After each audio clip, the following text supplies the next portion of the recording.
Hello बच्चा party, once again welcome back to our YouTube channel study ji classes. तो बच्चों, आज के इस नए वीडियो लेक्चर में आप सभी लोगों का एक बार फिर से स्वागत है। तो आज के इस नए वीडियो लेक्चर में यहाँ पर बच्चों हम स्टार्ट करने वाले हैं एक नया अध्याय, जिस अध्याय का नाम यहाँ पर लिखा गया है किरचॉफ का नियम तथा विद्युत परिपथ। तो ये जो हमारा अध्याय होता है वैद्युत चालन का सेकंड पार्ट होता है। इसके फर्स्ट पार्ट के बारे में आप सभी लोगों ने ऑलरेडी यहाँ पर अध्ययन कर लिया है, जहाँ पर आप सभी लोग बेहतरीन तरीके से जानते हैं कि इसका जो फर्स्ट पार्ट होता है वो ओम के नियम के आधार पर आधारित होता है। तो इसी के साथ यहाँ पर हम सबसे पहले ये अध्ययन करने वाले हैं कि ये जो हमारा अध्याय होता है, जिसको यहाँ पर हम कहते हैं वैद्युत चालन का सेकंड पार्ट, जो कि यहाँ पर हमारा लिखा गया है पार्ट नंबर सेकंड, ये किसके आधार पर आधारित होने वाला है। सबसे पहले हम इसी के बारे में अध्ययन करने वाले हैं। उसके बाद यहाँ पर हम अच्छी तरह समझने वाले हैं कि एनईपी के अकॉर्डिंग इस अध्याय के अंदर में आप सभी लोग को कौन कौन से टॉपिक के बारे में अध्ययन करना है और कौन कौन से टॉपिक आप सभी लोग के बोर्ड एग्जाम के पॉइंट ऑफ व्यू से काफ़ी ज़्यादा इंपॉर्टेंट होने वाले हैं। इन्हीं सभी टॉपिकों के बारे में आज के इस वीडियो लेक्चर में आप सभी लोग को बेहतरीन कंसेप्ट के साथ में, बेहतरीन लैंग्वेज के साथ में बताने और समझाने वाले हैं। तो अगर आप सभी लोग को आज की वीडियो पसंद आती है तो इस वीडियो को लाइक, शेयर और सब्सक्राइब जरूर करिएगा और अपने दोस्तों के साथ में इस वीडियो लेक्चर को ज़्यादा से ज़्यादा शेयर करिएगा। तो इसी के साथ यहाँ पर हम इस अध्याय की शुरुआत करते हैं। तो यहाँ पर हम सबसे पहले बात करते हैं कि ये जो हमारा अध्याय होता है किरचॉफ का नियम तथा विद्युत परिपथ, ये किसके आधार पर आधारित होने वाला है। तो यहाँ पर आप सभी लोग अच्छी तरह जानते हैं कि किरचॉफ का जो हमारा नियम होता है वो ओम के नियम के आधार पर आधारित होता है। तो ओम के नियम के बारे में आप सभी लोगों ने अच्छी तरह से बेहतरीन तरीके से यहाँ पर अध्ययन किया है, जहाँ पर आप सभी लोग अच्छी तरह जानते हैं कि ओम के नियम का यहाँ पर जो सूत्र होता है, उस सूत्र को यहाँ पर हम कहते हैं V = RI। इस फार्मूले के हर एक टर्म के बारे में आप सभी लोग अच्छी तरह जानते हैं। तो यही जो हमारा फार्मूला होता है, इसी सूत्र को हम क्या कहते हैं, ओम के नियम का सूत्र कहते हैं। तो अब हम यहाँ पर बात करने वाले हैं इसके हर एक टर्म के बारे में कि यहाँ पर भी हमारा क्या होता है। तो आप सभी लोग अच्छी तरह जानते हैं कि भी जो आपका होता है इसे हम बोलते हैं विभवांतर। यहाँ पर आर जो होता है इसे हम प्रतिरोध कहते हैं, आई जो आपका होता है इसे हम विद्युत धारा कहते हैं। तो इसी ओम के नियम के आधार पर आपका ये जो अध्याय होता है किरचॉफ का नियम तथा विद्युत परिपथ, वो आधारित होता है। अब आपको ये समझना है कि अगर ये हमारा अध्याय इस नियम के आधार पर आधारित है तो कहाँ पर हम किरचॉफ का नियम प्रयोग करने वाले हैं और कहाँ पर हम ओम के नियम का प्रयोग करने वाले हैं। तो ये कंसेप्ट आप सभी लोग यहाँ पर बड़े ही बेहतरीन तरीके के साथ में समझ सकते हैं कि ओम का नियम हम वहाँ पर प्रयोग करेंगे जहाँ पर आपकी सर्किट बड़ी ही आसान और साधारण सर्किट होगी। उस केस में हम क्या करेंगे, ओम के नियम के इस सूत्र का प्रयोग करेंगे। इस सूत्र का प्रयोग करके आप सभी लोग V का मान ज्ञात कर सकते हैं, R का मान निकाल सकते हैं और I का मान ज्ञात कर सकते हैं।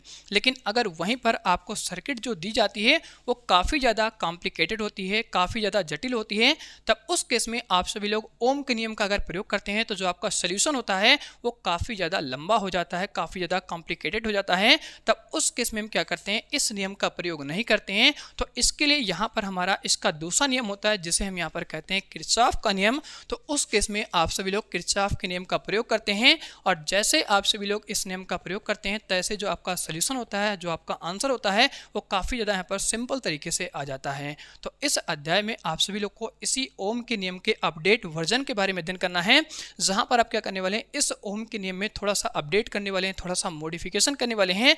और जैसे आप सभी लोग इस फॉर्मूले में थोड़ा सा चेंज करते हैं तो उस केस में आप सभी लोग का जो यहाँ पर नियम बनता है, उस नियम को हम क्या कहते हैं, किरचॉफ का नियम कहते हैं। और यही इस अध्याय का सबसे मेन और इम्पॉर्टेंट टॉपिक होता है।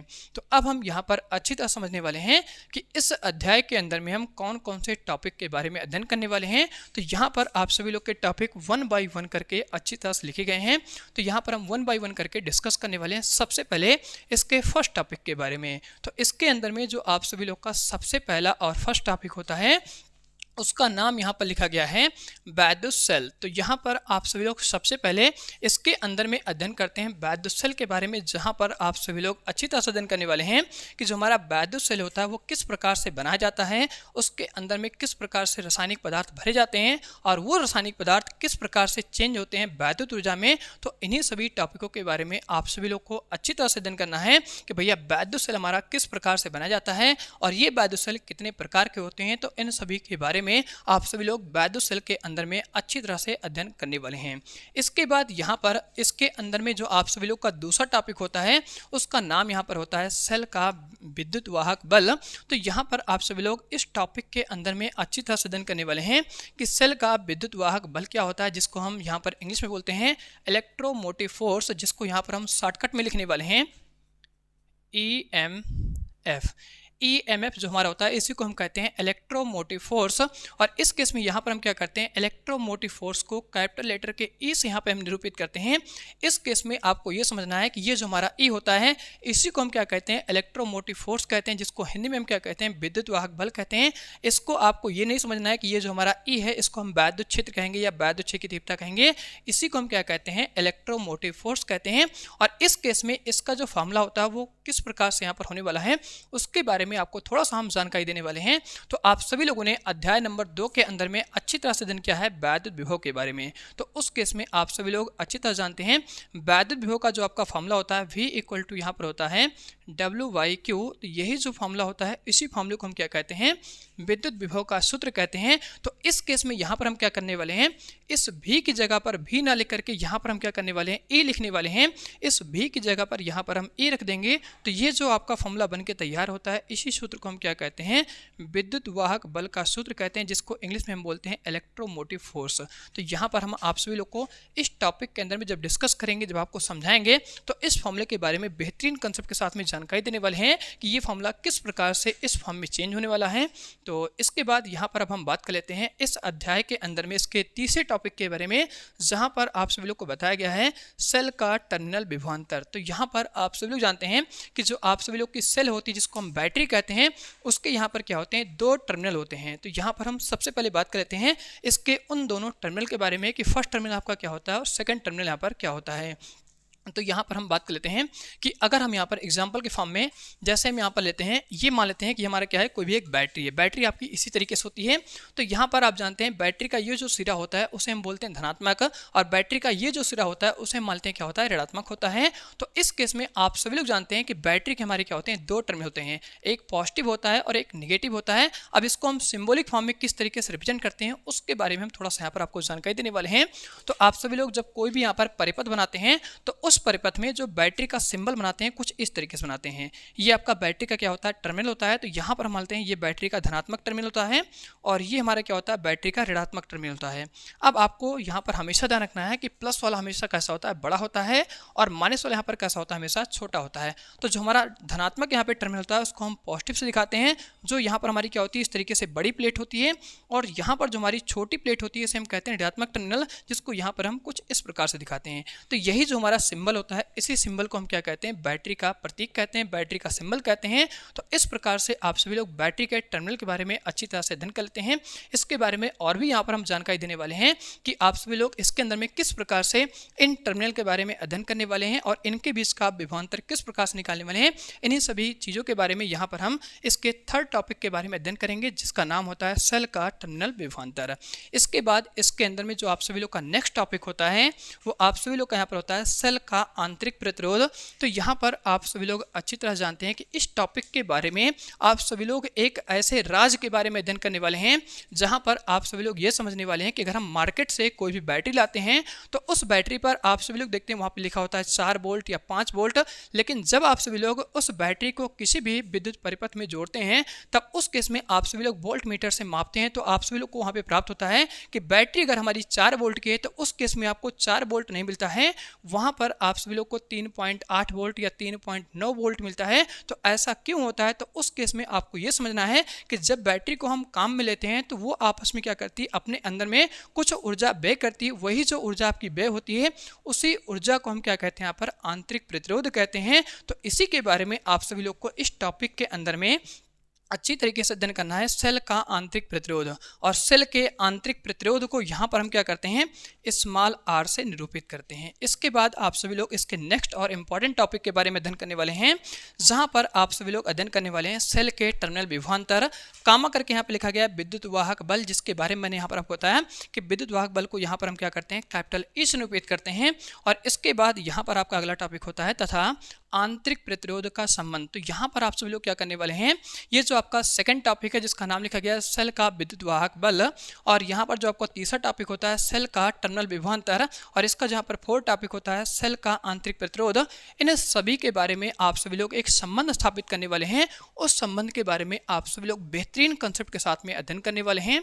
इसके बाद आप सभी लोग का इस टॉपिक के अंदर में जो नेक्स्ट टॉपिक होता है वो यहाँ पर आप सभी लोग का होता है सेलों का संयोजन, जहाँ पर आप सभी लोगों ने अच्छी तरह से अध्ययन किया है कि अगर हम प्रतिरोध का संयोजन करते हैं तो इसका संयोजन दो प्रकार से होता है, जहाँ पर आप सभी लोग अच्छी तरह जानते हैं कि पहला जो संयोजन होता है उसे हम श्रेणी क्रम संयोजन कहते हैं, और दूसरा जो यहाँ पर संयोजन होता है उसे हम यहाँ पर समांतर क्रम संयोजन कहते हैं। और यहाँ पर जो आप सभी लोग का तीसरा संयोजन होता है उसमें हम क्या करते हैं, इन दोनों को आपस में मिक्स कर देते हैं। तो इस प्रकार से आप सभी लोग यहाँ पर सेलों के संयोजन के बारे में अध्ययन करने वाले हैं, जहाँ पर आप सभी लोग सबसे पहले अध्ययन करेंगे कि भैया श्रेणी क्रम संयोजन क्या होता है, उसके बाद आप सभी लोग अध्ययन करेंगे समांतर क्रम संयोजन के बारे में, और उसके बाद आप सभी लोग अध्ययन करने वाले हैं कि अगर हम इन दोनों को मिला देते हैं श्रेणी क्रम और संयोजन वो यहाँ पर समांतर क्रम को, तो उन दोनों से जो आप सभी लोग का संयोजन बन के निकलता है उसे हम क्या कहते हैं, मिश्रित क्रम संयोजन कहते हैं। तो आप सभी लोग इसके अंदर में सेलों के संयोजन के बारे में अध्ययन करने वाले हैं। अब हम यहाँ पर बात करने वाले हैं जो हमारा अगला टॉपिक होता है वो यहाँ पर होता है किरचॉफ का नियम। ये भैया आपका काफ़ी ज़्यादा इंपॉर्टेंट और बेहतरीन टॉपिक होने वाला है। इस टॉपिक के बारे में आप सभी लोग का हर साल यहाँ पर क्वेश्चन आता है, और ये टॉपिक आपके बोर्ड एग्जाम के पॉइंट ऑफ व्यू से भी काफ़ी ज़्यादा इंपॉर्टेंट होता है। तो इस टॉपिक के बारे में आप सभी लोग को अच्छी तरह से अध्ययन कर लेना है कि भैया किरचॉफ का नियम क्या होता है। जब हम आप सभी लोग को ये टॉपिक स्टार्ट करेंगे तो काफ़ी ज़्यादा इंपॉर्टेंट तरीके से, काफ़ी ज़्यादा बेहतरीन अंदाज के साथ में आपको बताने वाले हैं कि किरचॉफ का नियम क्या होता है। इसके अंदर में आप सभी लोग कौन कौन से नियम के बारे में अध्ययन करने वाले हैं। आप सभी लोग को इसके नियम इस तरीके से पढ़ाएंगे कि आप सभी लोग के दिमाग में बिल्कुल यहाँ पर स्टेब्लिश हो जाएगा। आप सभी लोग को इस नियम से संबंधित कोई भी समस्या नहीं होने वाली है। ये नियम अगर आप सभी लोग हमारे चैनल से एक बार पढ़ लेंगे तो आपके पूरे माइंड में हर बार हमेशा के लिए सेट हो जाने वाला है। तो यहाँ पर हम सबसे पहले बात करने वाले हैं कि भैया इस नियम के अंदर में आप सभी लोग कौन कौन से नियम के बारे में अध्ययन करने वाले हैं। तो किरचॉफ बाबा के यहाँ पर क्या होते हैं, दो नियम होते हैं। तो पहले नियम के बारे में अगर हम थोड़ा सा यहाँ पे डिस्कस करते हैं तो यहाँ पर जो आप सभी लोग किरचॉफ के अंदर में सबसे पहले नियम के बारे में अध्ययन करेंगे वो यहाँ पर इनका होता है संधि का नियम। इसी को हम यहाँ पर दूसरे शब्द में बोलते हैं धारा का नियम। तो आप सभी लोग संधि के नियम के बारे में यहाँ पर आप कह सकते हैं धारा के नियम के बारे में अध्ययन करने वाले हैं, जिसको इंग्लिश में हम क्या कहते हैं, जंक्शन रूल कहते हैं। इसके बाद हम बात करेंगे इसके अंदर में आप सभी लोग का जो दूसरा नियम होता है उसे यहाँ पर हम कहते हैं लूप का नियम। हिंदी में इसको हम बोलते हैं पास का नियम। और ये जो आपका पास का नियम होता है किसी बंद परिपथ के अंदर में लगता है, जिसको हम दूसरे नाम से यहाँ पर जानते हैं वोल्टता का नियम। तो यहाँ पर हम आगे लिखने वाले हैं इसका जो दूसरा नियम होता है उसे हम वोल्टा का नियम कहते हैं, जिस केस में आप सभी लोग इसी ओम के नियम का प्रयोग करने वाले हैं। इसी नियम को हम क्या करते हैं, थोड़ा सा मॉडिफाई कर लेते हैं। तो आप सभी लोग का ये जो नियम होता है वो किरचॉफ के अंदर में चाहिए होता है, जिसको हम क्या कहते हैं यहाँ पर लूप का नियम कहते हैं, जिसको हिंदी में बोलते हैं पास का नियम, और इसको हम दूसरे नाम से जानते हैं जिसको हम क्या कहते हैं, वोल्टा के नियम कहते हैं। तो इन्हीं दोनों नियम के बारे में आप सभी लोग किरचॉफ के नियम के अंदर में अच्छी तरह से अध्ययन करने वाले हैं। अब इसी का यहाँ पर क्या होता है, एक अनुप्रयोग होता है जो इस टॉपिक का सबसे लास्ट और इम्पॉर्टेंट टॉपिक होता है।